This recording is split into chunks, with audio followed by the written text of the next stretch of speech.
ആകാശത്തിന് ആകാശമൊന്നും പേരുണ്ടായിരുന്നില്ല, ദൈവത്തിനും പേരുണ്ടായിരുന്നില്ല.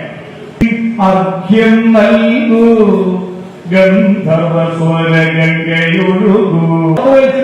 കൃഷ്ണൻകുട്ടി ഇലക്ട്രിസിറ്റി മന്ത്രി, അകത്ത് വലിച്ചെന്നിരുന്നാൽ ശിവൻകുട്ടി വിദ്യാഭ്യാസ മന്ത്രി.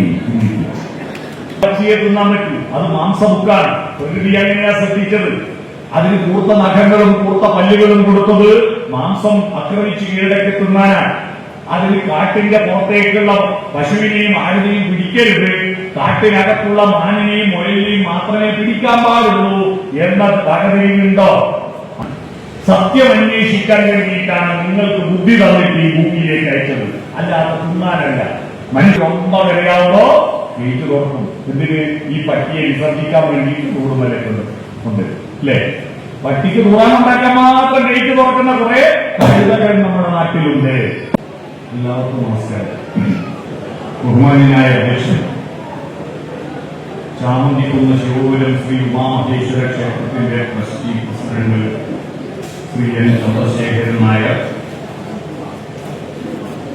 ഇന്നിവിടെ സ്റ്റേജിന്റെയും മുട്ടുപുരയുടെയും സമർപ്പണം നടത്തിയ ക്ഷേത്രത്തിന്റെ തന്ത്രി ബ്രഹ്മശ്രീ മേക്കാട്ടില്ലത്ത് കേശവ് ഭട്ടേരി അവർ, ഈ പരിപാടിയിൽ സന്നിഹിതനായിരിക്കുന്ന ക്ഷേത്ര മേൽശാന്തി ശ്രീ കേശവ പ്രകാശ ഭട്ട്, ഇവിടെ ആശംസാ പ്രസംഗങ്ങൾ നടത്തിയ ശ്രീമതി പ്രീതി മനോജ്, ശ്രീമതി സുപ്രിയ ശിവദാസ്, ശ്രീ കെ എൻ സുരേന്ദ്രൻ നായർ, മാതൃസമിതിയുടെ പ്രസിഡന്റ് ശ്രീമതി ലീലാമ്മ, സ്വാഗത പ്രസംഗം നടത്തിയ ക്ഷേത്രത്തിന്റെ ട്രസ്റ്റി സെക്രട്ടറി ശ്രീ കിഷോർ കുമാർ, നന്ദി പറയുന്ന ശ്രീമതി സിന്ധു പ്രസാദ്, ഇവിടെ സന്നിഹിതരായിരിക്കുന്ന ബഹുമാന്യരായ ക്ഷേത്ര കമ്മിറ്റിയുടെ ഭാരവാഹികളെ, സദസ്സിൽ സന്നിഹിതരായിരിക്കുന്ന ബഹുമാന്യരായ ഭക്തജനങ്ങളെ, സഹോദരി സഹോദരന്മാരെ, സുഹൃത്തുക്കളെ, നിങ്ങൾക്ക് എല്ലാവർക്കും നമസ്കാരം. ചാമുണ്ടിക്കുന്ന് ശിവപുരം ശ്രീ ഉമാമഹേശ്വര ക്ഷേത്രത്തിന്റെ ഉത്സവത്തോടനുബന്ധിച്ച് 2 വർഷം മുമ്പ് ഞാൻ ഇതേ വേദിയിലല്ല, ഇതേ ഹാളിൽ വന്ന് പ്രസംഗിച്ചിരുന്നു. അന്ന് ഞാൻ കിഴക്കോട്ട് തിരിഞ്ഞാണ് പ്രസംഗിച്ചത്. 2 വർഷം കൊണ്ട് പടിഞ്ഞാറോട്ട് തിരിഞ്ഞ് പ്രസംഗിക്കുന്ന വിധത്തിലേക്ക് നിങ്ങൾ ഈ ഹാളിന്റെ ഘടനയെ മാറ്റി. ഇവിടെ ഒരു ഊട്ടുപുരയും ഉണ്ടായി. ആ ഊട്ടുപുരയിൽ ശാരീരികമായ വികാസവും ഈ വേദിയിൽ ആന്തരികമായ വികാസവും ഉണ്ടാക്കാൻ വേണ്ടിയിട്ടാണ് ഉപയോഗിക്കുന്നത്. ഇതിലേതാണ് പ്രധാനമെന്നാണ് ഇപ്പോൾ വരാൻ പോകുന്ന തെരഞ്ഞെടുപ്പിൽ നമ്മൾ തീരുമാനിക്കുന്നത്. ഇപ്പൊ ഇലക്ഷൻ പ്രഖ്യാപിച്ച 3 സ്ഥാനാർത്ഥികളോട് ഇലക്ഷനിൽ 3 ആൾക്കും വിജയാശംസകൾ പറയുന്നതിൽ അർത്ഥമില്ലല്ലോ. പക്ഷെ ഞാൻ ഒരാൾക്ക് മാത്രം വിജയാശംസ പറയുന്നു, അത് ഈ നാട്ടുകാർക്കാണ്. തെരഞ്ഞെടുപ്പിൽ വിജയിക്കേണ്ടത് സ്ഥാനാർത്ഥിയല്ല, നാട്ടുകാരാണ് വിജയിക്കേണ്ടത്. ആ നാട്ടുകാർ വിജയിക്കണമെങ്കിൽ നാട്ടുകാർക്ക് റോഡും പാലവും ഭക്ഷണവും പെൻഷനും മാത്രം കിട്ടിയാൽ പോരാ, അവരുടെ ആന്തരികമായ സംസ്കാരം വികസിക്കേണ്ടതായിട്ടുണ്ട്. ആ ആന്തരികമായ സംസ്കാരമാണ് മനുഷ്യരെ പക്ഷിമൃഗാദികളിൽ നിന്ന് വ്യത്യസ്തനാക്കിയത്. അത് വികസിപ്പിക്കണമെങ്കിൽ അത് വികസിച്ചത് ഏതെങ്കിലും പ്രാർത്ഥനയിലൂടെ ആകാശത്തു നിന്ന് കിട്ടിയ അനുഗ്രഹം കൊണ്ടല്ല. അത് നമ്മളും ചുറ്റുവട്ടമുള്ള ലോകവും ഒത്തുചേർന്നിട്ടുണ്ടാക്കിയ വികാസമാണ്. ഉപനിഷത്തുകൾ ഉണ്ടാക്കിയത് എങ്ങനെയാണ്?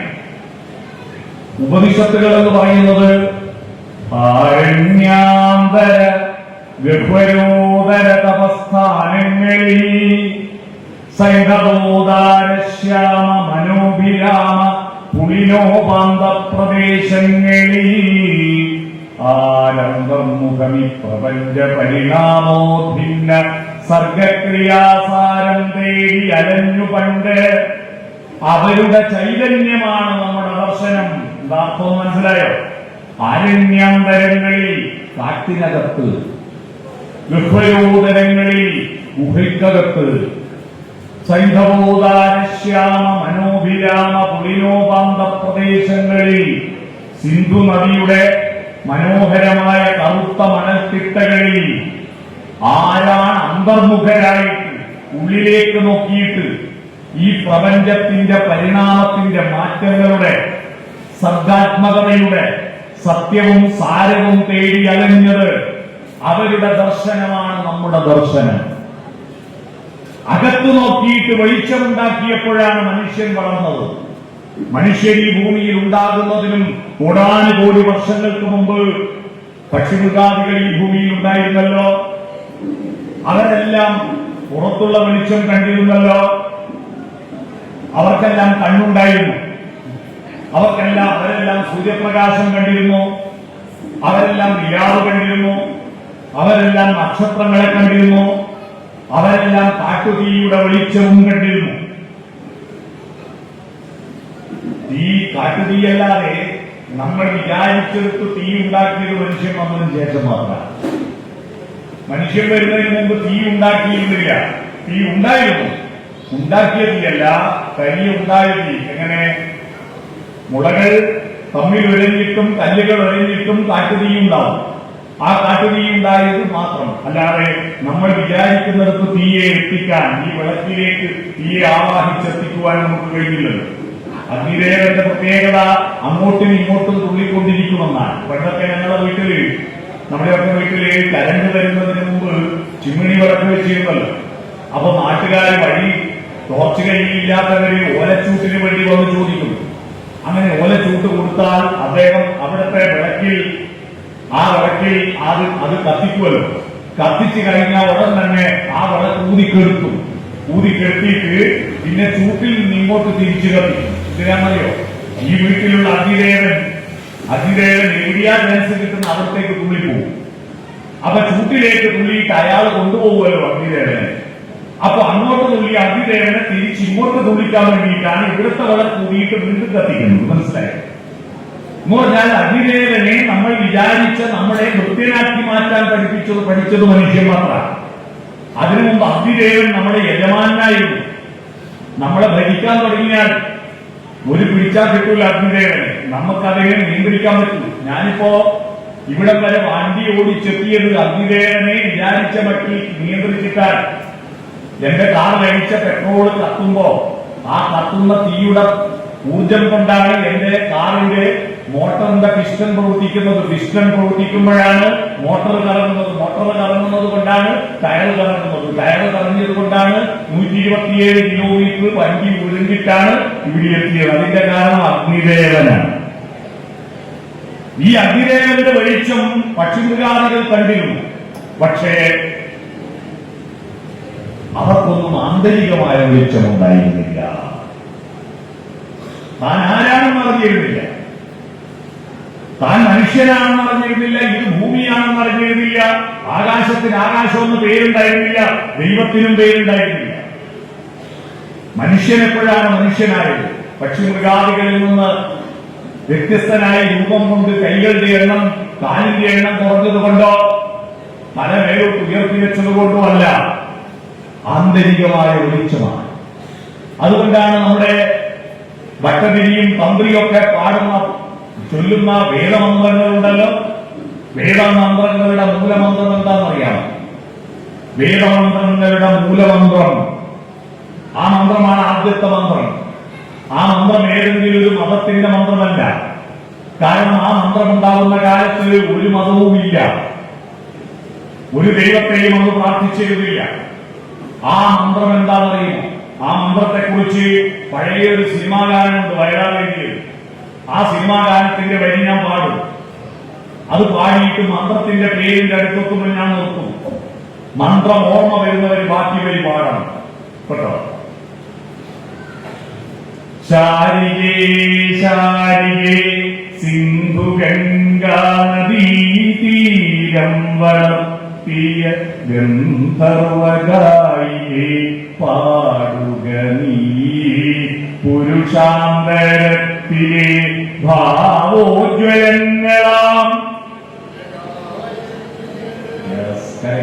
സൂര്യഗായത്രികൾ. ഓർമ്മകൾ ഉണ്ടായിരിക്കണം. ആ ഓർമ്മകളുള്ള കുറെ ആളുകൾ ഇവിടെ. എന്താണ് സൂര്യഗായത്രി? സൂര്യകാര്യത്തെ കുറിച്ച് വേറൊരു പാട്ടുണ്ട്. പത്മതീർത്ഥമേ ഉണരു മാനസ പത്മതീർത്ഥമേ അഗ്നിരഥത്തിരുതിക്കുമുഷസ്സിൻ അർഘ്യം നൽകൂ ഗന്ധർവസ്വര ഗംഗയൊഴുകൂ ഗായത്രികൾ പാടൂ. ഓം തത്സവിതുർവരേണ്യം ഭർഗോ ദേവസ്യ ധീമഹി ധിയോ യോ ന പ്രചോദയാത്. എന്തായി മന്ത്രത്തിന്റെ അർത്ഥം അറിയാമോ?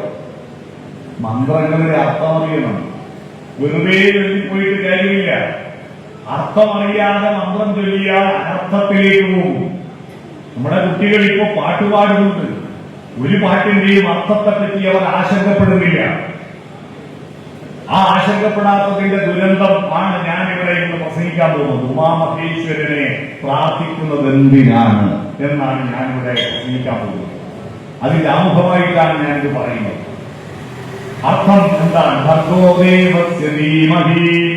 ഭർഗസ് എന്ന് പറഞ്ഞ ഊർജം, ഊർജത്തിന്റെ പ്രവാഹമായിരിക്കുന്നവനെ സൂര്യ.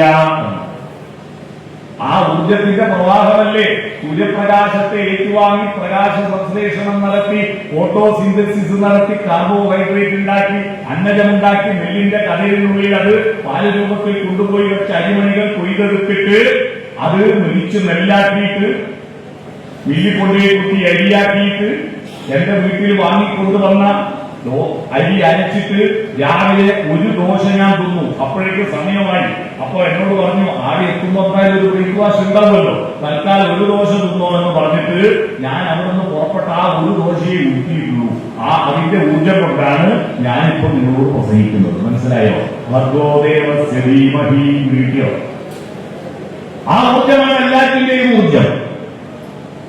ഇവിടുത്തെ ഫാന് കറങ്ങുന്നത്, ഈ ബൾബ് കത്തുന്നത് എന്തൂർജമാണ്? വൈദ്യുതോർജമാണ്. വൈദ്യുതോർജം എങ്ങനെ കിട്ടി?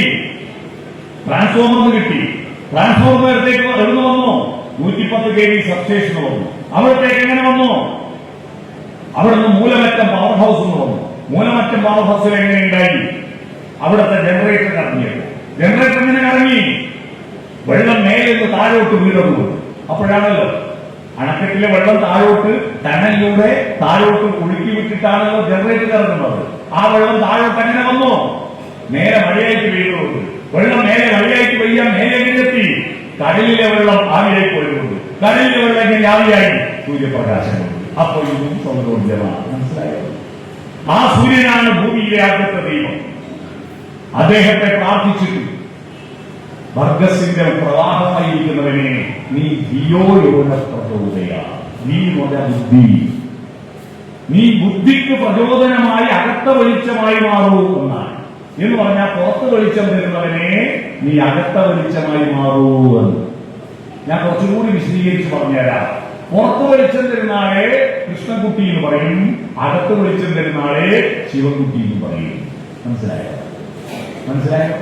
പുറത്ത് വെളിച്ചം തരുന്ന ആൾ കൃഷ്ണൻകുട്ടി, ഇലക്ട്രിസിറ്റി മന്ത്രി. അകത്ത് വെളിച്ചം തരുന്ന ആൾ ശിവൻകുട്ടി, വിദ്യാഭ്യാസ മന്ത്രി. വ്യത്യാസം മനസ്സിലായോ?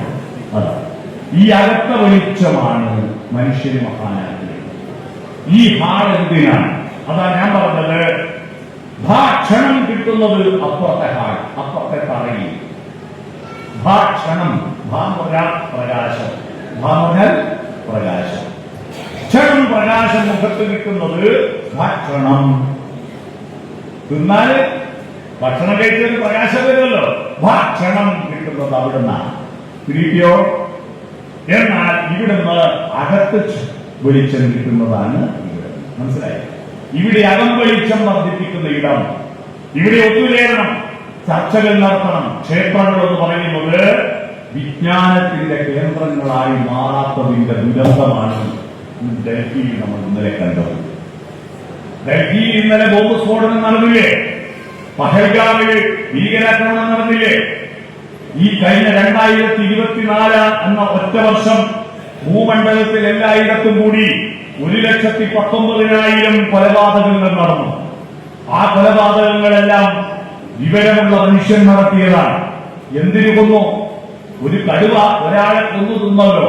എന്റെ വീട്ടിൽ നിന്ന് 35 കിലോമീറ്റർ പോയാൽ തലപ്പുഴ എന്ന് പറഞ്ഞ സ്ഥലത്തെത്തും. മാനന്തവാടിക്ക് ഇപ്പുറം. അവിടെയാണല്ലോ കഴിഞ്ഞ വർഷം രാധ എന്നു പേരുള്ള ഒരു സ്ത്രീയെ കടുവ കൊന്ന് തിന്നുകളഞ്ഞത്. അതിന്റെ പേരിൽ അവിടെ എന്തൊക്കെ ഹർത്താലും ബഹളമായിരുന്നു. ഈ കടുവയ്ക്ക് പച്ചക്കറിയും വെണ്ടക്കയും വെള്ളരിക്കയും ഗോതമ്പും അരിയും തിന്നാൻ പറ്റില്ലല്ലോ. അതിന് ഇറച്ചിയെ തിന്നാൻ പറ്റും. അത് മാംസമുക്കാണ്. പ്രകൃതി അങ്ങനെയാ ശ്രദ്ധിച്ചത്. അതിന് കൂർത്ത നഖങ്ങളും കൂർത്ത പല്ലുകളും കൊടുത്തത് മാംസം ആക്രമിച്ച് കീഴടക്കി തിന്നാനാണ്. അതിന് കാട്ടിന്റെ പുറത്തേക്കുള്ള പശുവിനെയും ആടിനെയും പിടിക്കരുത്, കാട്ടിനകത്തുള്ള മാനിനെയും മുയലിനെയും മാത്രമേ പിടിക്കാൻ പാടുള്ളൂ എന്ന പകരയുണ്ടോ? അത് സ്കൂളിൽ പോയോ? പഠിച്ചോ? അതിന് ഫോറസ്റ്റ് ഏതാണ്, നാടേതാണെന്ന് അറിയുമോ? ഇല്ല. അത് നാട്ടിലെ പശുക്കളെയും പട്ടികളെയും തേടി അലിയുമ്പോ ഒരു സ്ത്രീയെ കണ്ടു. അവരുടെ ശരീരത്തിൽ ഇറച്ചിയുണ്ട് അല്ലേ? അവര് സ്കൂളിൽ പോയിട്ട് പഠിച്ച സ്ത്രീയാണെന്നും വോട്ടർ പട്ടികയെ പേരുണ്ടെന്നും അവർക്ക് റേഷൻ കാർഡ് ഉണ്ടെന്നും അവരെ തിന്നരുതെന്നും ആർക്കറിയില്ല? കടുവക്കറിയില്ല. അത് ഇറച്ചി കണ്ടപ്പോ അത് ആക്രമിച്ചു തിന്നു. അതിന്റെ പേരിൽ ഭയങ്കര ബഹളായി. നമ്മ വയനാട്ടിൽ ഒരു ദിവസം 20ഓളം പോത്തിനെ ഡെയിലി കൊല്ലുന്നുണ്ട്. 20ഓളം പോത്തിനെ ഡെയിലി കൊല്ലുന്നുണ്ട്. ആർക്ക് വേണ്ടിയാ? മനുഷ്യന് വേണ്ടി. മനുഷ്യന് പച്ചക്കറി തിന്നാം, ഗോതമ്പ് തിന്നാം, അരി തിന്നാം, വെണ്ടക്ക തിന്നാം, വെള്ളരിക്ക തിന്നാം. എന്നിട്ടും 20 പോത്തിനെയും 15 പശുക്കളെയും 10-50 ആടിനെയും ആയിരക്കണക്കിന് കോഴികളെയും ഡെയിലി വയനാട്ടിൽ നിന്ന് മനുഷ്യൻ പോലും തിന്നുന്നുണ്ട്. അതൊന്നും കുഴപ്പമില്ല. ഒരു കടുവ ഒരു പശുവിനെ പിടിച്ചാൽ കുഴപ്പമില്ല. അതൊന്നും ന്യായമാണ്. അതൊന്നും ന്യായമാണെന്ന് എനിക്ക് മനസ്സിലാവുന്നില്ല. ഞാൻ പറഞ്ഞു വന്നത്, പക്ഷിമൃഗാദികൾക്കെല്ലാം ശരീരമുണ്ട്. ആ ശരീരത്തിന്റെ കരുത്ത് വർദ്ധിപ്പിക്കാൻ അവരൊന്നും തന്നെ തിന്നാനല്ലാതെ കൊല്ലുന്നില്ല. ഒന്നാം പാവം തിന്നാ തീരും. എന്നാൽ ഈ 1,19,000 ആളുകളെ കൊന്നത് തിന്നാനാണോ? മനുഷ്യൻ അല്ല. എന്തുകൊണ്ടാണ് കൊന്നത്? ഇവരെല്ലാം തന്നെ ഭക്തന്മാരാണ്. പല മതത്തിൽ, പല ദൈവങ്ങളിൽ അമ്പലത്തിൽ പോയി പ്രാർത്ഥിക്കുന്നവരാണ്, പള്ളിയിൽ പോയിട്ട് നിസ്കരിക്കുന്നവരാണ്, കുർബാന കൈക്കൊള്ളുന്നവരാണ്, ഹോമം കഴിക്കുന്നവരാണ്. എന്നിട്ടും എന്തേ കൊന്നു? എന്നിട്ടും കൊന്നു. ആ കൊന്നതിൽ ആയിരക്കണക്കിന് കൊല്ലപ്പെട്ടത് മണിപ്പൂരിലാണ്. ആ മണിപ്പൂരിൽ കൊന്ന മെയ്തികളും കൂക്കികളും തമ്മിലാണ്. അവര് രണ്ടുപേരും ഹിന്ദുമത വിശ്വാസികളാണ്. അവരെല്ലാം ദൈവത്തെ പ്രാർത്ഥിക്കുന്നവരാണ്. എന്തിനു കൊന്നു? അതിന്റെ കാരണം അവരുടെ ദൈവവിശ്വാസത്തിന്റെ കൂട്ടത്തിൽ വിജ്ഞാനത്തിന്റെയും തത്വശാസ്ത്രത്തിന്റെയും സൗന്ദര്യബോധത്തിന്റെയും മാനവികതയുടെയും അംശങ്ങൾ ചാലിച്ചു ചേർത്തില്ല. അവിടെയാണ് നമ്മൾ മനസ്സിലാക്കേണ്ടത് മനുഷ്യൻ എന്താണ്. മനുഷ്യൻ ആന്തരികമായ വെളിച്ചം വളർത്തുന്നവനാണ്. സത്യം അന്വേഷിക്കാൻ വേണ്ടിയിട്ടാണ് നിങ്ങൾക്ക് ബുദ്ധി തന്നിട്ട് ഈ ഭൂമിയിലേക്ക് അയച്ചത്, അല്ലാതെ തിന്നാനല്ല. മനുഷ്യന്റെ വായയേക്കാൾ വലിയ വായ മൃഗങ്ങൾക്കുണ്ട്, ഇല്ലേ? അതുകൊണ്ട് ഓവർ തിന്നാനല്ല, കിടന്നുറങ്ങാനല്ല, വിസർജിച്ച് കൂട്ടാനല്ല. നമ്മൾ വിസർജിച്ച് കൂട്ടിയതുകൊണ്ട് ഒരു കാര്യമില്ല. എന്നാൽ പശു വിസർജിച്ച് കൂട്ടിയ ചാണകം വാരി ചെടിക്കിട. അമ്പലത്തിൽ ഉത്സവം നടത്തുമ്പോൾ ഇവിടെ ശുദ്ധി ചെയ്യാൻ വേണ്ടിയിട്ട് ഗോമൂത്രവും ചാണകവും വേണ്ടേ? പഞ്ചഗവ്യം വേണ്ടേ? അല്ലേ? അതിന് കൊടുക്കുന്ന ഭക്ഷണം എത്ര വൃത്തികെട്ടതായാലും അത് പുറത്തേക്ക് തരുന്നത് ശുദ്ധി ചെയ്യുന്നതല്ലേ? അതിന് കൊടുക്കുന്നത് എന്തോ കഴുകിയിട്ട് കൊടുക്കുവോ? വേവിച്ചിട്ട് കൊടുക്കുവോ? ചോറ് കുളിച്ചാലല്ലേ പശുവിന് കൊടുക്കും? അല്ലേ? വെള്ളരിക്ക കെട്ടാലല്ലേ പശുവിന് കൊടുക്കും? എന്ത് ഇൻപുട്ട് വൃത്തികെട്ടതായാലും അതിന്റെ ഔട്ട്പുട്ട് നമുക്ക് വൃത്തിയാക്കുന്നതാണ്. നമ്മളോ എന്താ ഇൻപുട്ട് വൃത്തിയാക്കി കഴിച്ചാലും ഈ നാട്ടിലെ പശുക്കളില്ല. അപ്പൊ അമ്പലത്തില് തന്ത്രി പറയാ, അല്ലെ പൂജാരി പറയാ, പഞ്ചഗവ്യം വേണം ശുദ്ധീകരണം ചെയ്യാൻ. അപ്പോ കമ്മിറ്റി പ്രസിഡന്റ് പറയാ, തിരുവേനി ഒറ്റ പശുവില്ല, അങ്ങ് ഇറച്ചിയും മത്സ്യമൊന്നും കഴിക്കാത്ത ഒരാളല്ലേ, അങ്ങയുടെ ചാണകം പോലെ എന്ന് പറഞ്ഞാൽ സമ്മതിക്കുവോ? ഇല്ല. ഈ ശരീരത്തിന്റെ മഹത്വം കൊണ്ടല്ല നമ്മൾ മനുഷ്യരായത്. അതുകൊണ്ട് ക്ഷേത്രങ്ങൾ ഈ ഹാൾ ഉദ്ഘാടനം ചെയ്യുമ്പോൾ അതിന്റെ കരുത്ത് അവിടെ ഭക്ഷണം കഴിക്കുകയും ഇപ്പുറത്തുനിന്ന് മനുഷ്യർ പരസ്പരം ഒത്തുചേരുമ്പോഴാണ് ഉപനിഷത്തുണ്ടായത്. ഉപവിഷ്ടരാവുക, അടുത്തിരിക്കുക. എന്നിട്ട് നിശേഷ സത്യത്തെ പറ്റി അന്വേഷിക്കുക. നിശേഷ സത്യം, പല സത്യങ്ങളുണ്ട്. നമ്മൾ കാണുന്ന സത്യമൊന്നും ചിലപ്പോ സത്യമല്ല, അല്ലെ? ആണോ? ഇന്നലെ രാവിലെ മൊബൈൽ ഫോണിൽ ഒരു വീഡിയോ വന്നു. ഒരു വീട്ടു വരാന്തയിൽ കസേരയിൽ ഇരിക്കുന്ന ഒരു മനുഷ്യനെ ഒരു കടുവ വന്നിട്ട് കടിച്ചു കൊണ്ടുപോകുന്ന വീഡിയോ. എന്തൊരു ഭീകരമാണ്! അയ്യോ, അയാളെ നിലവിളിയും വീട്ടുകാരുടെ നിലവിളിയെ കേട്ടിട്ട് ഇത് എവിടെയാ സംഭവം അറിയാൻ വേണ്ടി ഞാൻ ഈ വീഡിയോ നെറ്റേ കൊടുത്തു. ആർട്ടിഫിഷ്യൽ ഇന്റലിജൻസിനോട് ചോദിച്ചു, ഈ വീഡിയോ എവിടെയാ നടന്നത്? അപ്പൊ അവര് മറുപടി പറഞ്ഞു, ഈ വീഡിയോ ഉണ്ടാക്കിയതാണ്. അങ്ങനെ ഒരു കടുവയില്ല, ഒരാളെ പിടിച്ചു കൊണ്ടുപോയിട്ടില്ല, ഈ കാണുന്നതൊന്നും സത്യമല്ല. അപ്പോ അതിനെതിരെ വമ്പിച്ച വിമർശനം വന്നു. അപ്പൊ ഈ വീഡിയോ ഉണ്ടാക്കിയ ആള് വൈകുന്നേരം വേറെ ഒരു വീഡിയോ ഉണ്ടാക്കിയിട്ട് വീണ്ടും പ്രചരിപ്പിച്ചു. എന്ത്? അതേ കടുവ ഈ കൊണ്ടുപോയ ആളെ കഴിച്ചിട്ട് തിരിച്ചാണ് വരാതെ കൊണ്ടുപോയിട്ട് തിരിച്ചുള്ള വേറെ വീഡിയോ ഉണ്ടാക്കി. മനസ്സിലായോ? എന്ന് പറഞ്ഞാൽ നമ്മൾ കാണുന്നതൊന്നും സത്യമല്ല. ആ സത്യം ഏതെന്ന് തിരിച്ചറിയുവാൻ നമുക്ക് ഉപയോഗിക്കാൻ ഒരു ചാണക്കല്ലുണ്ട്, ഒരു ഉരകല്ലുണ്ട്. ഇപ്പൊ പലരും കഴുത്തിലിട്ടിരിക്കുന്നത് സ്വർണത്തിന് വലിയ വിലയായതുകൊണ്ട്, അല്ലെ? വിലയായതുകൊണ്ട് പലരും സ്വർണത്തിന്റെ മോഡലായിട്ടുള്ള റോൾഡ് ഗോൾഡാണ് അണിഞ്ഞിരിക്കുന്നത്. ആ റോൾഡ് ഗോൾഡാണോ യഥാർത്ഥത്തിലുള്ള സ്വർണമാണോ എന്ന് തിരിച്ചറിയാൻ വേണ്ടിയിട്ട് ചാണക്കാരൻ വരയ്ക്കുമല്ലോ. ആ ചാണക്കല്ല് നമുക്കുണ്ട് യഥാർത്ഥ സത്യത്തെ കണ്ടെത്താൻ. ആ ചാണക്കല്ലാണ് മനസ്സെന്ന് പറയുന്നത്. ബുദ്ധിയല്ല, മനസ്സ്. ബുദ്ധി മനസ്സും ഒന്നല്ല. ബുദ്ധി നമ്മുടെ കുട്ടികൾക്കെല്ലാം ഗംഭീരമായി വളരുന്നു, അല്ലേ? നല്ല ബുദ്ധിയുണ്ട്. പക്ഷേ അതിനാനുപാതികമായി മനസ്സ് വളരാത്തതെന്താ? മനസ്സ് വളരാത്തത് പാഠപുസ്തകങ്ങളിലുള്ളത് ബൈഹാക്ക് പഠിച്ചിട്ടും പരീക്ഷണശാലകളിൽ പഠിച്ചിട്ടും മാത്രം മനസ്സ് വളരില്ല. പഹൽഗാമിലെ ഭീകരന്മാര്, വെടിവെച്ചു കൊന്ന ഭീകരന്മാരെല്ലാം അതിബുദ്ധിമാന്മാരാണ്. ഡോക്ടറേറ്റ് നേടിയാലുണ്ട്, MPhil കഴിഞ്ഞാലുണ്ട്, എല്ലാവരും ഡിഗ്രി പാസ്സായതാണ്. പക്ഷെ അവർക്ക് കൊല്ലരുത് എന്ന മനസ്സുണ്ടായിട്ടില്ല. എന്നാൽ വെടിയേറ്റ് ഭർത്താവ് ധരിച്ചു കിടക്കുമ്പോ അവിടെ മുട്ടുമുട്ടി കരയുന്ന ഒരു ഭാര്യയെ കണ്ടില്ലേ? നിങ്ങൾ ഫോട്ടോ കണ്ടില്ലേ? TV-യിലെല്ലാം വന്നല്ലോ. അവള് ഭർത്താവിനെയും കൊണ്ട് ഭർത്താവിന്റെ ശവവും കൊണ്ട് നാട്ടിൽ വന്നിട്ട് സംസ്കാര കർമ്മങ്ങൾ നടത്തി കഴിഞ്ഞതിന് ശേഷം പത്രക്കാർ ചോദിച്ചപ്പോ പറഞ്ഞു, ഞങ്ങൾക്ക് കാട്ടിനുള്ളിൽ വാഹനമെത്താത്ത സ്ഥലത്ത് ഈ കുടുംബക്കാരെല്ലാം മരിച്ചു കിടക്കുമ്പോ എല്ലാവരും ഓടിക്കളഞ്ഞു. ഞങ്ങൾക്ക് എന്താ ചെയ്യേണ്ടത്? ഒരു ഫോണ് പോലും കിട്ടാത്ത സ്ഥലത്ത് ഞങ്ങൾ എന്ത് ചെയ്യണമെന്നറിയാതെ നിലവിളിച്ചുകൊണ്ടിരിക്കുമ്പോ ഉദരയും കൊണ്ട് വന്നൊരു ചെറുപ്പക്കാരൻ, അവനാണ് ഞങ്ങളെ സഹായിച്ചത്, ദൈവദൂതനെ പോലെ. അവൻ 8ാം ക്ലാസ് തോറ്റത് കൊണ്ടാണ് അവൻ കുതിരയെ നോക്കാനുള്ള പണി ഏറ്റെടുത്തത്. അവന് ബുദ്ധി കുറവായിരുന്നു, പക്ഷെ അവന് മനസ്സുണ്ടായിരുന്നു. ദൈവം ഇരിക്കുന്നത് എവിടെയാ? മനസ്സിലാണ്, ബുദ്ധിയിലല്ല. മനസ്സിലായി? അപ്പൊ ദൈവത്തിനെ വികസിപ്പിക്കാനുള്ള മാർഗം എന്താ? ദേവാലയം വളർത്തണം. ദേവാലയത്തിന്റെ വളർച്ച കൂട്ടാൻ എന്താ മാർഗം? നമ്മുടെ മനസ്സിന് വലിപ്പം കൂട്ടണം. മനസ്സിന് വലിപ്പം കൂട്ടാനാണ് ലക്ഷാർച്ചന. മനസ്സിലായോ?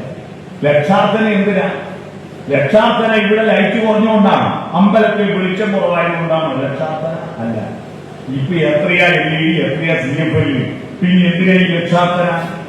ലക്ഷാർച്ചന എന്ന് പറയുന്നത് ഇവിടെയുള്ള ഭക്തന്മാര് ഓരോ ആളും ഒരു വിളക്ക് പുറത്ത് കത്തിക്കുമ്പോ ആ വിളക്കിന് തുല്യമായ ഒരു വിളക്ക് അകത്തും കത്തണം, അകത്ത് വെളിച്ചം വളർത്തണം.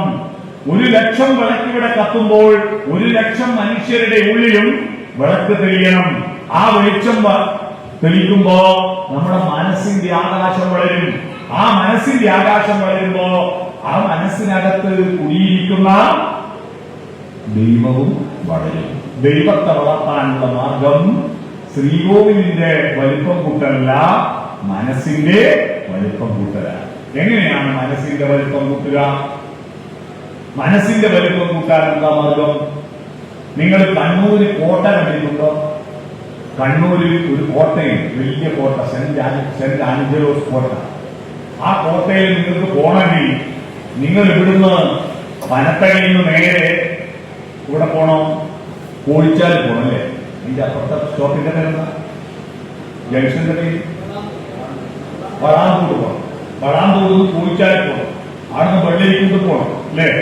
വെള്ളരിക്കുണ്ടെന്ന് നേരെ കാഞ്ഞങ്ങാട് പോകണം അല്ലേ? കാഞ്ഞങ്ങാട് നിന്ന് നീലേശ്വരത്ത് പോകണം. നീലേശ്വരത്ത് നിന്ന് തിരുവത്തൂര് പോകണം. അവിടുന്ന് പയ്യന്നൂർ പോകണം. അവിടുന്ന് പഴയങ്ങാടി പോകണം.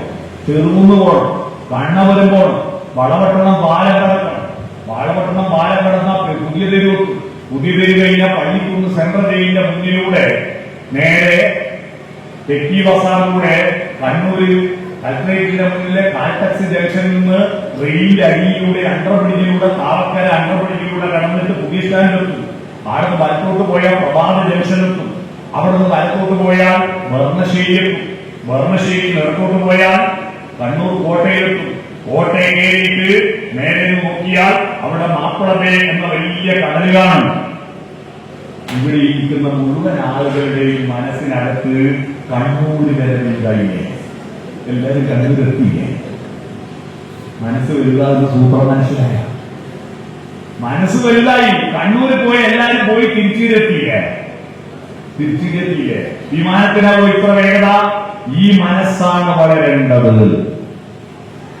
ഈ മനസ്സ് വളരാൻ സത്യം അന്വേഷിക്കാൻ ഉപനിഷത്ത് വിശേഷ സത്യത്തെ ചർച്ച ചെയ്യാൻ കൂടി ഒത്തുചേരണം. അങ്ങനെ ഒത്തുചേരുമ്പോ അവിടെ നിന്ന് ഇങ്ങോട്ടും ഇവിടുന്ന് അങ്ങോട്ടും കിഴക്ക് സൂര്യൻ ഉദിക്കുമ്പോൾ പടിഞ്ഞാറ് ദിക്ക് കിഴക്കിനെ നോക്കുന്നു. പ്രതീജി എന്നാ പറയാ. ദിക്കുകളെ പറയാം പ്രതീജി. സൂര്യൻ അസ്തമിച്ചു പോകുമ്പോ കിഴക്ക് ദിക്ക് പടിഞ്ഞാറ് ദിക്കിനെ നോക്കി നിൽക്കുന്നു. ആ പ്രതീജിയായിട്ട് നമ്മൾ മാറണം. പ്രഭാതം വിടരും പ്രദോഷം വിടരും പ്രതീജി രണ്ടും കണ്ടു നിൽക്കും. ഉദയമില്ലാതില്ല അസ്തമനം ഉണരൂ മനസ്സേ ഉണരൂ. മനസ്സിനെ ഉണർത്തണം. ആ മനസ്സിനെ ഉണർത്താൻ ആദ്യം വേണ്ടത് ജ്ഞാനകാന്ഡമാണ്. ജ്ഞാനകാന്ഡം. ജ്ഞാനത്തിലൂടെയാണ് ഭാരതത്തിലെ ദൈവവിശ്വാസം വളർന്നു വന്നത്. ചർച്ചകളിലൂടെ, വേദങ്ങളിലൂടെ, ഉപനിഷത്തുകളിലൂടെ, വേദാന്ത ചർച്ചകളിലൂടെ, ഇതിഹാസ പുരാണാദികളിലൂടെയാണ് നമ്മുടെ ദൈവവിശ്വാസം വളർന്നു വന്നത്. എന്നാൽ ഇപ്പോൾ പുസ്തകങ്ങളിൽ നിന്നാണ് നമുക്ക് ദൈവത്തിന്റെ പേര് കിട്ടിയത് അല്ലേ? രാമായണത്തിൽ നിന്നല്ലേ രാമനെ കിട്ടിയത് അല്ലെ? ഭാഗവതത്തിൽ നിന്നല്ലേ കൃഷ്ണനെ കിട്ടിയത്? മഹാഭാരതത്തിൽ നിന്നല്ലേ ഈ കഥകളെല്ലാം കിട്ടിയത്? ലളിതാ സഹസ്രനാമത്തിൽ നിന്ന്, ദേവി മഹാത്മ്യത്തിൽ നിന്നല്ലേ അമ്മമാരെ കിട്ടിയത്? പക്ഷെ ഇപ്പോ എല്ലാവർക്കും ഇതൊക്കെ കിട്ടി. ഇപ്പൊ വളർന്ന് ശരീരത്തിന് നല്ല ഭക്ഷണമായി, നല്ല വസ്ത്രമായി അല്ലെ, ജോലിയായി. എന്തിനാ പഠിക്കുന്ന? ജോലി കിട്ടാൻ. ജോലി കിട്ടിയിട്ടോ ശമ്പളം വാങ്ങാൻ, ശമ്പളം വാങ്ങിയിട്ടോ കൊട്ടാരത്തെ വീടെടുക്കാൻ, വീടെടുത്തിട്ടോ ആന മതിൽ കെട്ടാൻ ചുറ്റുവട്ടം, ആന മതിൽ കെട്ടിയിട്ടോ കുറെ ചെടി വാങ്ങി പിടിപ്പിക്കാൻ. ആരെ കാണിക്കാൻ? നാട്ടുകാർ കാണാൻ മുഴുവൻ ചെടി മതിൽ കെട്ടിയിട്ടുണ്ട്. വീട്ടുകാർ കാണുമോ? ഇല്ല, വാതിൽ തുറക്കില്ല. എല്ലാവരും ഈ വാതിൽ അടച്ചു വെച്ചിരിക്കുന്നു, വാതിൽ തുറക്കില്ല. പിന്നെ എന്ത് കുന്തത്തിന് ഈ ചെടി വാങ്ങി പിടിപ്പിച്ചതെന്ന് എനിക്ക് മനസ്സിലാവുന്നില്ല. എന്നിട്ട് ഗേറ്റ് വാങ്ങും, ഗേറ്റ് വാങ്ങി പിടിപ്പിക്കും. എന്നിട്ട് മനുഷ്യരിൽ വിശ്വാസമില്ലാത്തത് കൊണ്ട് പട്ടിയെ വാങ്ങിട്ട് പറ്റും. എന്നിട്ട് രാത്രി 9 വരെയാവുമ്പോ ഗേറ്റ് തുറക്കും. എന്തിന്? ഈ പട്ടിയെ വിസർജിക്കാൻ വേണ്ടിയിട്ട് 100 ഉണ്ട് അല്ലേ? പട്ടിക്ക് ദൂരാനുണ്ടാക്കാൻ മാത്രം ഗേറ്റ് തുറക്കുന്ന കുറെ കഴുതകൾ നമ്മുടെ നാട്ടിലുണ്ട്. നല്ല മനുഷ്യൻ. മനുഷ്യന്റെ എല്ലാ വികാസവും ഉണ്ടായത് ഒത്തുചേർന്നിട്ടും ചർച്ച ചെയ്തിട്ടും പഠിച്ചിട്ടും പാടിയിട്ടും നൃത്തം ചെയ്തിട്ടും പാട്ടല്ലേ ചിത്രം വരച്ചിട്ടൊക്കെയാണ്. എങ്ങനെയാണ് നമുക്ക് കൃഷ്ണനെ കിട്ടിയത്? എങ്ങനെയാ കൃഷ്ണനെ കിട്ടിയത്? എഴുത്തച്ഛന്റെ മഹാഭാരതം കിളിപ്പാട്ടി കൃഷ്ണനെ വർണ്ണിക്കുന്നു. നിരന്ന പീലികൾ നിരക്കവേ കുത്തി നെറുകയിൽ കുട്ടി പിറമൊടുകെട്ടി കരിമുകിലൊത്ത ചിഗൂരഭാരവും മണികൾ മിന്നുന്ന മണിക്കീടവും. ഒരുപാടുണ്ട്. ഈ വർണ്ണനകൾ തീരുമ്പോ നമ്മുടെ മനസ്സിൽ ഒരു ചിത്രം വരും. ആ ചിത്രമാണ് രാജാ രവിവർമ്മ വരച്ചു വെച്ചത്. അങ്ങനെയാണ് നമുക്ക് കൃഷ്ണനെ കിട്ടുന്നത്. അല്ലാതെ കൃഷ്ണൻ സെൽഫി എടുത്ത് ഫോട്ടോ എടുത്ത് അയച്ചെന്നോ? ഇല്ല. അയച്ചു തന്നോ?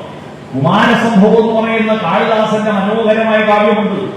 അതിന്റെ മലയാളം ഉമാമഹേശ്വര ക്ഷേത്രത്തിൽ പൂജിക്കുന്നവരെ മുഴുവൻ കുമാരസംഭവം വായിക്കണം, മുഴുവൻ വായിക്കണം. അതിന്റെ മലയാളമുണ്ട്. വള്ളത്തോളം വിവർത്തനം ചെയ്തിട്ടുണ്ട്.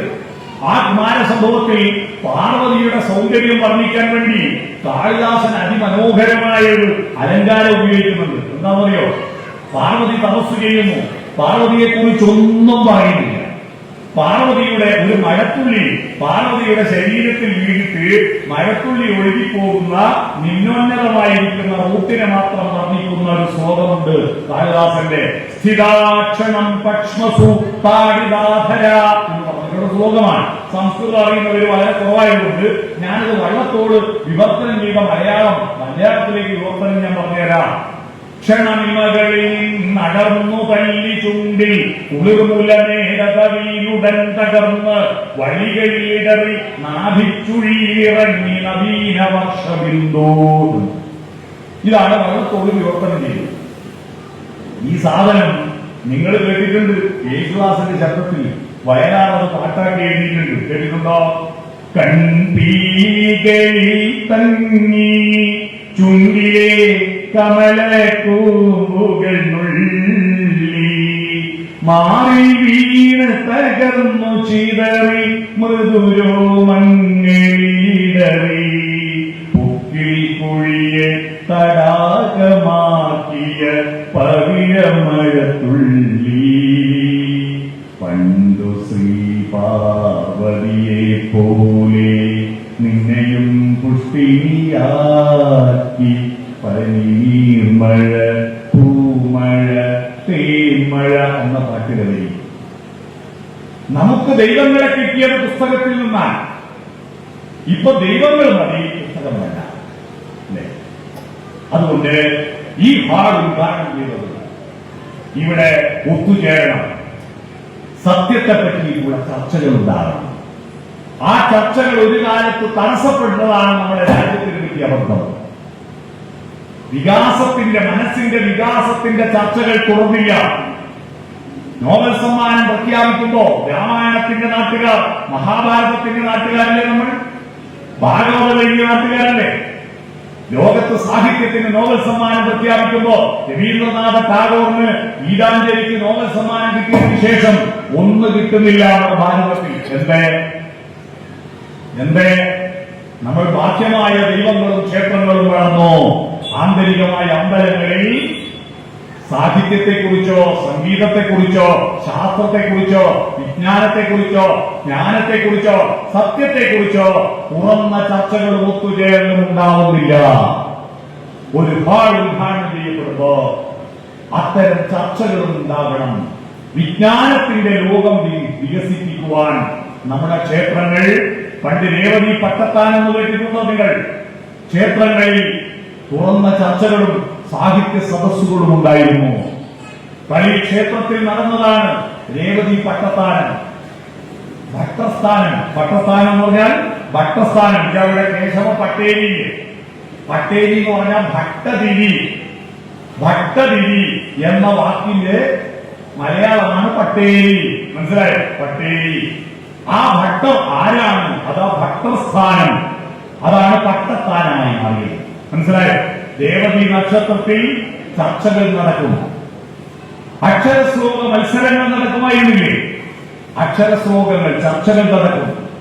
എന്നിട്ട് അവിടുന്ന് വേദാന്തത്തിന്റെ പറ്റിയിട്ടുള്ള സൂക്ഷ്മമായ ഓരോ ജീവഗണത്തിലും ഉണർന്നുദ്ദീപ്തമായി ധർമ്മ സംസ്കാരോപാസന ശക്തിയായി ഒരു മാസ്മരിക ലോകമുണ്ട്. ആ മാസ്മരിക ലോകത്തിലേക്ക് നമ്മുടെ മനസ്സിന്റെ പേരോടിക്കുവാനുള്ള പരിശ്രമം നടത്തണം. ആ പരിശ്രമം നടത്താൻ നിങ്ങൾ ഇവിടെ ഒത്തുചേരണം.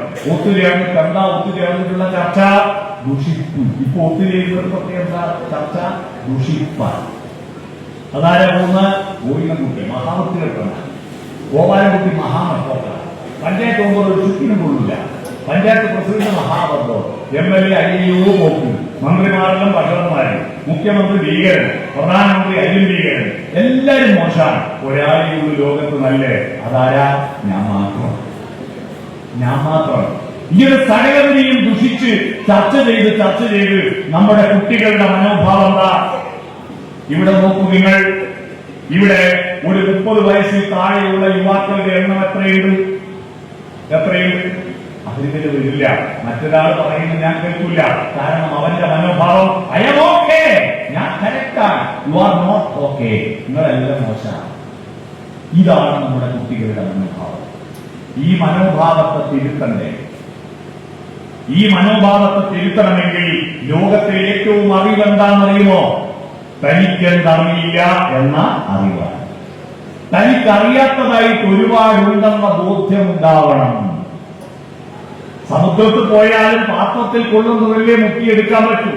അവിടെ എത്തുമ്പോഴാണ് നീനെത്ര പഠിക്കാനുണ്ട് എന്ന തിരിച്ചറിവ്. മനുഷ്യന്റെ ജീവിതം ജനനത്തിൽ നിന്ന് മരണത്തിലേക്കുള്ള തീർത്ഥയാത്രയാണ്. ആ തീർത്ഥയാത്രയുടെ ദൗത്യം വെറുതെ മരിക്കലല്ല. ആ മരിക്കുന്നത് വരെ നമ്മുടെ ആന്തരികമായ വികാസം കൂടുതൽ പഠിക്കാൻ. ഭാരതത്തിന്റെ പ്രിയപ്പെട്ട രക്തസാക്ഷി അറിയാമോ? ഭഗത് സിംഗിനെ സ്വാതന്ത്ര്യ സമര കാലഘട്ടത്തിൽ ജാലിയൻവാല ബാഗിൽ മനുഷ്യരെ കൂട്ടക്കൊല നടത്തിയ ക്യാപ്റ്റൻ ഡയറിനെ കൊല്ലാൻ വേണ്ടിയിട്ട് ബ്രിട്ടനിൽ പോയിട്ട് കോളനിയിൽ പോയിട്ട് ബോംബെറിഞ്ഞ മനുഷ്യനാണ് ഭഗത് സിംഗ്. ആ കുറ്റത്തിന് അദ്ദേഹത്തെ തൂക്കിലേറ്റാൻ വിധിച്ചു. തൂക്കിക്കൊല്ലുന്നതിന്റെ തലേ ദിവസം ചോദിച്ചു, നിങ്ങളുടെ അവസാനത്തെ ആഗ്രഹം എന്താണ്? അപ്പോൾ ഭഗത് സിംഗ് ജിലേബി തിന്നണം, കിണ്ണത്തപ്പം തിന്നണം ഒന്നുമല്ല പറഞ്ഞത്. ഭഗത് സിംഗ് പറഞ്ഞത്, ഞാൻ വായിക്കണമെന്ന് വിചാരിച്ച ഒരു പുസ്തകമുണ്ടായിരുന്നു, അത് കിട്ടിയിട്ടില്ല, അതൊന്ന് കൊണ്ടുത്തരുമോ എന്നാണ്. ഒരു റഷ്യൻ പുസ്തകം. അതൊന്ന് കൊണ്ടുത്തരുമോ? അതും കൂടി വായിച്ചിട്ട് എനിക്ക് സമാധാനത്തിൽ മരിക്കാമല്ലോ. മനുഷ്യൻ എന്താണെന്ന് തിരിച്ചറിയാത്ത ജയിലർമാരും ജയിൽ ഉദ്യോഗസ്ഥന്മാരും ഇവനെന്ത് പൊട്ടനാണ് പറഞ്ഞു. പക്ഷെ യഥാർത്ഥത്തിലെ പൊട്ടനാര മനുഷ്യന്റെ വികാസം മരണം വരെ വികസിച്ചുകൊണ്ടിരിക്കുക. എന്നാൽ നമ്മളിപ്പോ നാട്ടിലെന്താ വിചാരിച്ചിരിക്കുന്നത്? ജോലി കിട്ടുന്നവരെ പഠിച്ചുകൊണ്ടിരിക്കുക. പിന്നെ ഒരു പുസ്തകം വായിക്കില്ല. കല്യാണം കഴിഞ്ഞാൽ പിന്നെ പുസ്തകം വായിക്കാൻ പാടില്ല എന്ന് നിയമമുണ്ടോന്നാണ് എന്റെ സംശയം. നാട്ടിൽ ഒരു പുസ്തകം വായിക്കില്ല. അഥവാ വായിക്കുന്നുണ്ടെങ്കിൽ കർക്കടക മാസത്തിൽ രാമായണം വായിക്കും. എന്നിട്ട് കർക്കടകം 31-ാം തീയതി ഇത്യധ്യാത്മരാമായണേ ഉമാമഹേശ്വര സംവാദേ യുക്തകാന്ഡം സമാപ്തം എന്ന് കൂട്ടിയ പിന്നെ അടുത്ത 11 മാസം ഒരക്ഷരം വായിക്കില്ല.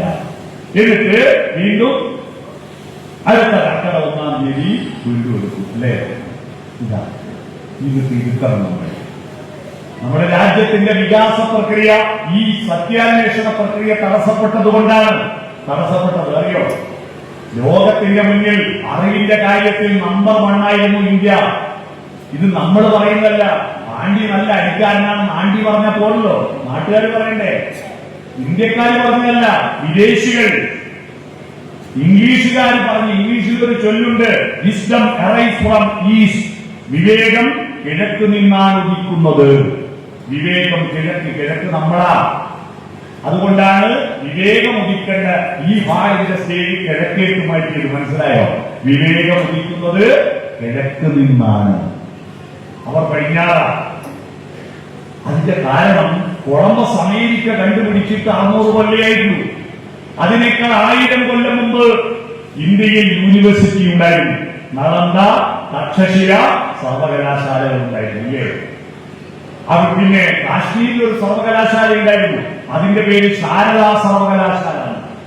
ഈ സർവകലാശാലയിലേക്ക് കേരളത്തിൽ നിന്ന് പോയിട്ട് പഠിച്ചിട്ട് ഡോക്ടറേറ്റ് നേടിയൊരു മഹാബുദ്ധിമാനുണ്ട്. അറിയാവോ? മഹാബുദ്ധിമാൻ. അദ്ദേഹം അവിടെ പഠിച്ചിട്ട് അദ്ദേഹത്തെ അവിടുത്തെ പണ്ഡിതനായി മാറിയിട്ട് അദ്ദേഹം അതേ പേരിൽ കർണാടകത്തിലൊരു വിദ്യാപീഠം സ്ഥാപിച്ചു. അതിന്റെ പേരിൽ ഇതേ സർവകലാശാലയുടെ പേരാ ശാരദാ പേരിൽ ശാരദാപീഠം സ്ഥാപിച്ചു. കേട്ടോ?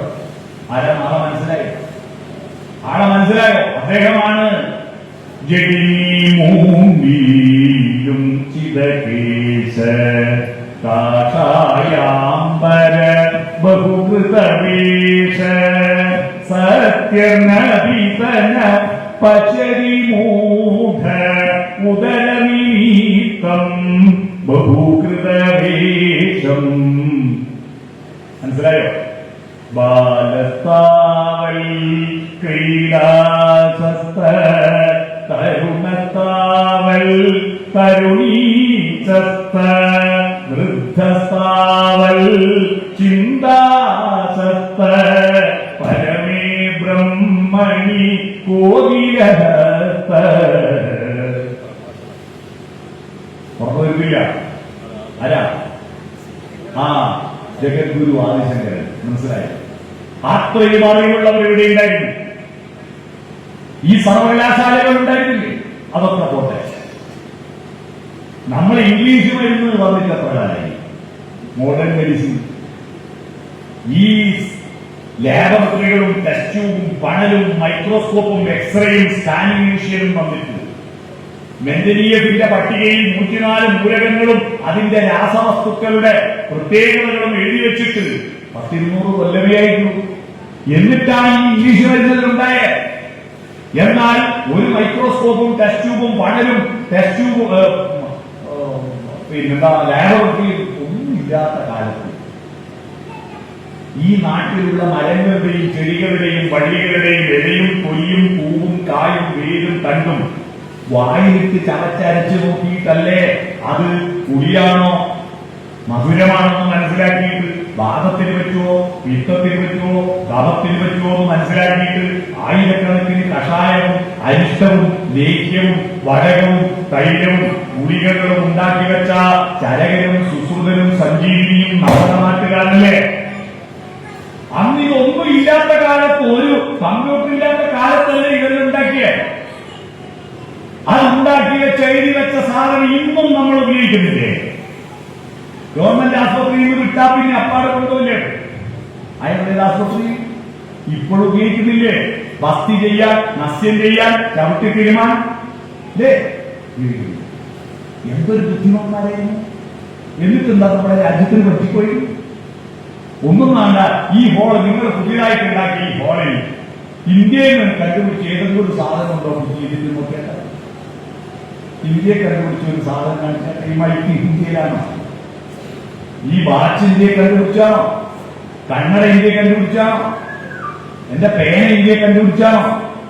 ഈ കടലാസ് നോട്ടീസ് അച്ചടി ഇന്ത്യയെ കണ്ടുപിടിച്ചാണോ? ഈ ബൾബ് ഇന്ത്യയെ കണ്ടുപിടിച്ചാണോ? ഈ കറങ്ങുന്ന ഫാൻ ഇന്ത്യയെ കണ്ടുപിടിച്ചാണോ? ഇരിക്കുന്ന കസേര പ്ലാസ്റ്റിക് ഇന്ത്യയെ കണ്ടുപിടിച്ചാണോ? ഞാൻ വന്ന കാറ് കണ്ടുപിടിച്ച ഇന്ത്യയിലാണോ? ഈ സിമെന്റ് കണ്ടുപിടിച്ച ഇന്ത്യയിലാണോ? ഈ ഷീറ്റ് കണ്ടുപിടിച്ച ഇന്ത്യയിലാണോ? ആലോചിച്ചു നോക്കൂ. എന്റെ ഗൗരവതരമായി നമ്മൾ പരിശോധിക്കണം. അതിന്റെ കാരണം അന്നത്തെ ജ്ഞാനകാണ്ഡത്തിന്റെ തുടർ വികാസ പ്രക്രിയകൾ തടസ്സപ്പെട്ടു. ഇന്ത്യയിൽ പ്രായോഗികമായ ജ്ഞാനം ഉണ്ടാക്കിയില്ല. അറിവുള്ളവർ പണിയെടുത്തില്ല, പണിയെടുക്കുന്നവർക്ക് അറിവും കൊടുത്തില്ല. ഇതിനെ കൂട്ടിച്ചേർക്കണം. അറിവും അധ്വാനവും കൂട്ടിച്ചേർത്തു. ആര്? അധ്വാനം എക്സാറിന് വരാം.